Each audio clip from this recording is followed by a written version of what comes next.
Nouvelle mise en examen dans l'affaire dite des biens mal acquis en France. Après Théodorine Obiang, le vice-président de la Guinée équatoriale, c'est au tour de la belle-sœur du président congolais Denis Sassou Nguesso et son neveu. Ils sont poursuivis pour blanchiment et détournement de fonds publics. Reportage Karine Barzegar et Guillaume Gouet.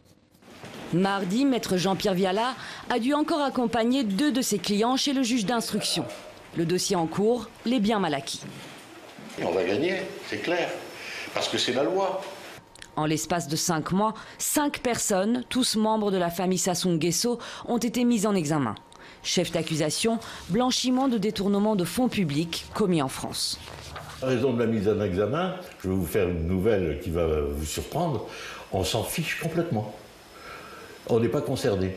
Transparency dit que ces personnes ont fait tel et tel délit, sauf que pour dire cette chose-là, ils ont fait un faux et ils ont donc instrumentalisé des documents pour pouvoir déposer plainte. Eh bien, nous répondons, nous, que nous n'avons pas à répondre à des motifs d'une plainte qui est illégale, tout simplement. La défense a déposé une plainte pour tentative d'escroquerie au jugement, avec dans la foulée une requête en nullité. Mais l'enquête menée par le parquet financier est très approfondie.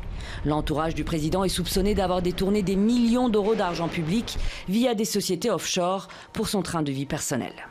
Parmi les avoirs saisis en France, plusieurs biens immobiliers dans des quartiers huppés, dont la Villa Suzette à Vésiné, des voitures et de nombreux produits de grand luxe. Pour ce qui est du clan Sassou Nguesso, l'essentiel est fait. L'inventaire du patrimoine c'est fait, les mesures de saisie sont faites.